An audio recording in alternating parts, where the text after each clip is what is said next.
ஒரு பழைய கடிகார கடையில ஒரு மூலையில இருக்கிற அலமாரியில 2 கடிகாரம் பக்கத்து பக்கத்துல உட்கார்ந்திருந்துச்சு. ஒண்ணு இப்ப லேட்டஸ்டா வந்த பளபளக்கிற ஸ்மார்ட் வாட்ச். இன்னொன்னு அந்த காலத்துல ராஜா மாதிரி இருந்த கனமான பெண்டுலம் கடிகாரம். அந்த ஸ்மார்ட் வாட்ச் ரொம்ப கெத்தா சீன் போட்டுக்கிட்டு அந்த பழைய கடிகாரத்துக்கிட்ட பேசுச்சு. பாத்தியா பெரியவரே, நான் எவ்வளவு அட்வான்ஸ்டு. நான் நொடிக்கு நொடி அப்டேட் ஆவேன்.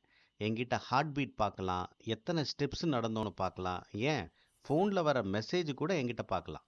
நான் தான் இந்த காலத்துக்கு ஏற்ற கெத்து. நீ எல்லாம் அவுட் ஆஃப் டேட் அப்படின்னு சொல்லிச்சான். அதை கேட்ட அந்த பழைய கடிகாரம் ரொம்ப அமைதியாக சிரிச்சுக்கிட்டே கேட்டுச்சு. நீ சொல்கிறதெல்லாம் சரிதான் தம்பி, ஆனால் உன் வாழ்க்கையோட நிஜமான நோக்கம் என்ன? ஸ்மார்ட் வாட்ச் சிரிச்சுக்கிட்டே சொல்லிச்சு, என்ன பெரியவரை எப்படி கேட்டுட்டீங்க? கரெக்டான டைம் காட்டுறது, மக்களுக்கு தேவையான எல்லாத்தையும் உடனே சொல்றது, இதுதான் என் வேலை. அப்ப அந்த பழைய கடிகாரம் ஒரு குண்டை தூக்கி போட்டுச்சு. மீதி கதையை பார்க்க எங்களுடைய கதைத்தோழன் சேனலுக்கு வாங்க வாங்க வாங்க சப்ஸ்கிரைப் பண்ணுங்க.